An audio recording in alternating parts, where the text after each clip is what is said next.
Então,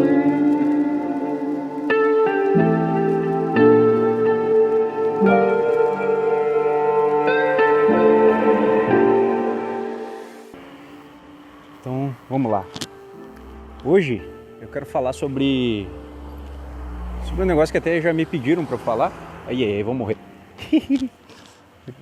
Pediram para eu falar que é sobre relacionamento versus problemas emocionais, né? E programação mental também, né? Porque caminha junto ali. Partindo do princípio, né, de um relacionamento, não sei se tu namora, se não, se tá com alguém, se não tá. Mas, na maioria das vezes, quem começa um relacionamento não se conhece como deveria se conhecer, né?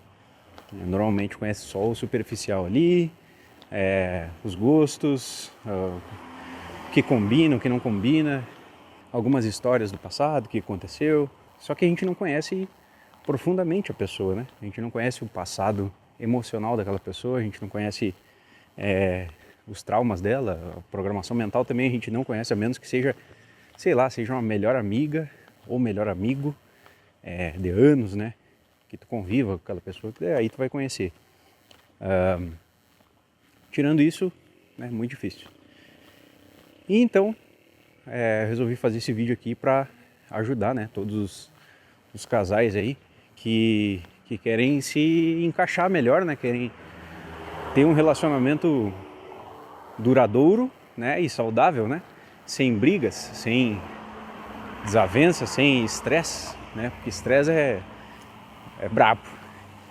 Então vamos lá. Partindo do princípio do problema emocional, que é o quê? É aquela pessoa que ela tem uma ansiedade, uma depressão, uma tristeza, ela tem alguma fobia, ela tem algum medo muito forte, que mais? Ela tem algum vício, né? E isso atrapalha o relacionamento, né? Consequentemente, aborrece o companheiro ali, né? Acaba gerando briga, gerando discussão, e isso a gente não quer, né? Então, o que é o problema emocional? O problema emocional, ele é um sistema de defesa do nosso subconsciente, certo? Que ele cria um padrão, né? Um padrão de reação para alguma situação ruim que tu pode viver de novo. E já vai fazer sentido isso aqui. Ele coloca uma barreira para que tu não caia de novo, né, naquela mesma situação que já te fez sofrer ou te fez correr risco de vida, né? Então, o problema emocional ele tem duas formas de ser gravado, né, no subconsciente. Um impacto emocional muito forte e repetição. Então, o impacto emocional forte ou repetição. Só dessas duas formas, o problema emocional ele se instala no subconsciente. Se instala não, ele é criado pelo subconsciente para proteger a gente, né? E aí, um impacto muito grande, né, emocional, vou dar um exemplo. Tô andando de carro, tô viajando e pum, bati o carro. Entrei atrás de uma carreta, sei lá. Não morri, mas tô vivo. E aí, só que, sei lá, cortei a perna, quebrei um braço, sei lá, sangrei pra caralho. O subconsciente ele tem a principal função de manter a nossa sobrevivência, de manter a gente vivo, né? Para que a nossa espécie não, para ele, né, como ele é único, né, ele entende que nós somos a espécie inteira. Então é uma missão conjunta de todo subconsciente, de todo humano, manter a sobrevivência da espécie. E aí aconteceu isso comigo. E o subconsciente entende que... Eu vou por lá. O subconsciente entende que... Opa, aqui eu corri perigo, né? A espécie correu perigo. Logo, a partir de hoje eu vou evitar que ele entre em contato com esse perigo de novo. Porque eu tenho que manter a sobrevivência da espécie. E aí o subconsciente cria um gatilho de medo muito forte, um pânico muito forte, que faz com que a pessoa não entre mais naquela situação. E aí o que acontece? Eu vou, sei lá, vou pegar um Uber e eu tenho que entrar no carro. E eu não consigo entrar no carro porque eu tenho medo. Tenho um medo, um pânico muito gigantesco né? É uma emoção muito forte, um medo gigantesco. Por mais que conscientemente eu saiba que não tem perigo, tal, não adianta. O corpo não se move, o medo é muito mais forte, né? E aí se instalou um problema emocional, um trauma, que me impede de tomar uma ação. Uma ação que, pro subconsciente, traz risco à minha vida. E, claro, não só risco à vida, né? Sofrimento também. Caso tu tenha, vamos dar um exemplo aqui, sei lá, alguém sofreu abuso quando era pequeno, só que muito dolorido, muito traumático, né? Coisa assim. Durante muito tempo. Essa pessoa provavelmente vai criar algum distúrbio, né?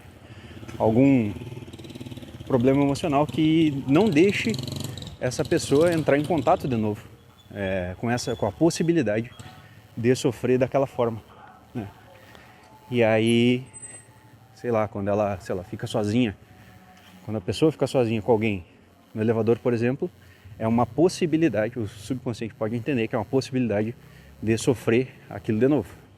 E aí desperta o medo, pânico, histeria, qualquer coisa que vá não deixar a pessoa entrar naquela situação novamente.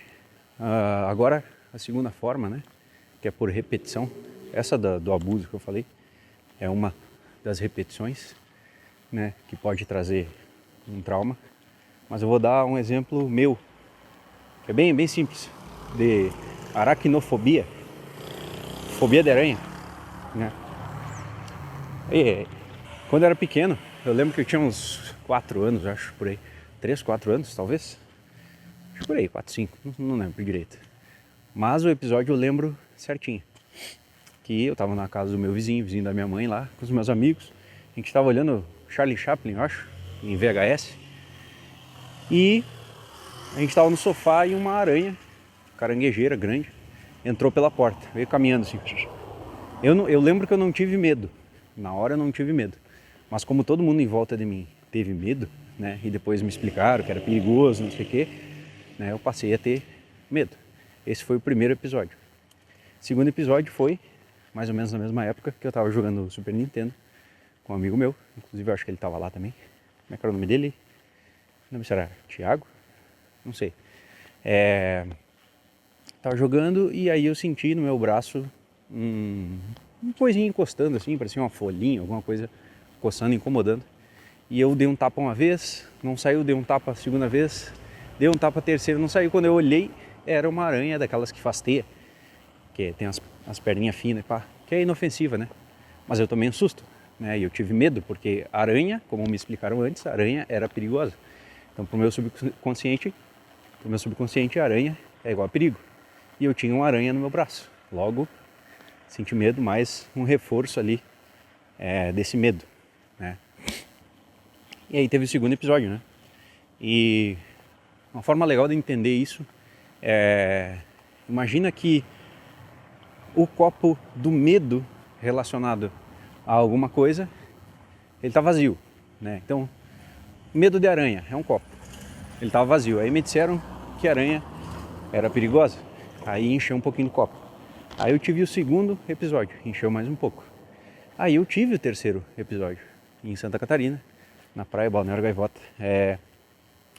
Eu acordei um dia com uma bolotinha no joelho, né? Só arrumar aqui. Com uma bolotinha no joelho e tinha um pouco de pus.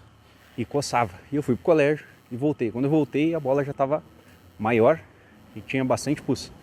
Aí eu fui não sei se eu fui no médico, acho que foi, no posto de saúde, não lembro. A mãe que me levou. E aí eu descobri que era picada de aranha, né? Então, porra, aranha já me dá medo. Tive aquele segundo episódio lá, terceiro episódio, já, porra, olha aqui o que a aranha pode fazer, né? Faz uma ferida feia pra caralho. Eu, putz, aí já cresceu o medo. E a partir dali, o meu medo só foi aumentando, né? Com os episódios que iam passando. Outro episódio que eu lembrei agora, que também foi marcante, foi que lá na praia também, eu tinha uns 12 anos, eu acho. Eu tirei o casaco do varal, estava atrasado pro colégio. Tirei o casaco do varal e botei. E senti um negócio mexendo no meu cotovelo. O caralho, mexendo, né? Porra, aí botei a mão e senti um calombinho assim, né? Aí o que eu fiz? Eu puxei o braço um pouco e sacudi a manga assim. Aí quando sacudi a manga, caiu a aranha na mesa, assim, grande. Puta que pariu, aquele ali foi, olha, chega a me arrepiar. Aquele ali foi o maior dos medos, porque ela podia ter me picado, né? Ela não picou. E ali eu tirei o casaco, saí correndo pro colégio e não usei casaco por um tempo, né? E aí, quarto episódio, pum, né, reforçou. E aí, lembra do copo que eu falei? O copo, enquanto ele não transbordar, ainda tá meio que ok. Consegue controlar, tem medo, mas não é aquele negócio. Mas quando transborda, o subconsciente, aí sim ele cria uma proteção forte, né, contra aquela situação que ameaça a tua vida, né? Que pro subconsciente ameaça a tua vida. A gente conscientemente, a gente sabe que, pô, aranha, tem umas perigosas ali, mas a maioria não é. E, pô, aranha, bichinho, olha o nosso tamanho relacionado à aranha, né, e tal. Mas pro subconsciente não. Pro subconsciente o que conta é o medo, né? O medo é o que conta. E se tu passou muito medo relacionado a algo, o subconsciente ele vai criar essa barreira assim que o copo transbordar. Então é assim, trauma emocional, um impacto muito grande, muito forte, ou repetição, assim, dessas duas formas que ele se instala. O que isso tem a ver com relacionamento? Pode ser que tu esteja com uma pessoa que tem alguns traumas emocionais, ou algum pesado, ou leve, ou enfim, ou que não faça sentido para nós conscientemente, mas para essa pessoa faça sentido emocionalmente. E agora que eu te passei essa mensagem, tu tem que compreender que não é balela, não é besteira. Eu tenho medo de elevador, tenho, sei lá, fobia, tenho pânico, alguma coisa assim. Não é besteira. É algo que essa pessoa passou e que o subconsciente entendeu como risco de vida. E a gente tem que respeitar isso, entender e procurar ajudar essa pessoa, né? E como que a gente vai ajudar? Não vai ser falando para essa pessoa que isso é balela. Isso aí é besteira. Ignora, só pensa que está em tal lugar. Imaginar que tem algum lugar até ajuda, dependendo do nível, né? Se a pessoa tem um pânico, mas ainda assim é meio que controlável, né? Respiração e tal, até que funciona. Mas, na maioria das vezes, não funciona. Então, o melhor a se fazer é procurar um psicólogo ou um terapeuta. Eu sou terapeuta, né? E eu sei disso. Então, o melhor a fazer é psicólogo ou terapeuta, certo?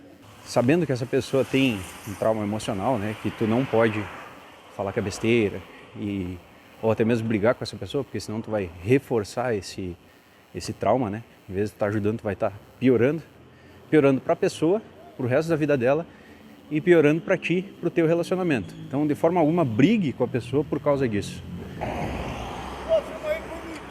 Aí, ó, vamos lá. Vamos lá, eu estava parado aqui. Agora, então, programação mental, né? É um negócio bem simples de entender, e depois que tu entende, tu vê. Espero que assim eu consiga, né? Fazer tu se ligar nisso, fazer sentido na tua mente aí. Que a gente já fez muita coisa errada, né? A gente já falou muita coisa errada para as pessoas, né? Porque a gente não tinha essa informação a qual eu vou te passar agora. Ali, desde que a gente nasceu e tudo mais, o que faz a nossa programação mental é o nosso ambiente, né? Então, a maioria das programações que a gente tem hoje, elas vêm da nossa infância, do que a gente aprendeu na nossa infância. Não que a gente aprendeu, que alguém ensinou, e sim dos exemplos que a gente viu, né? De tudo que o subconsciente gravou como informação padrão para determinada coisa.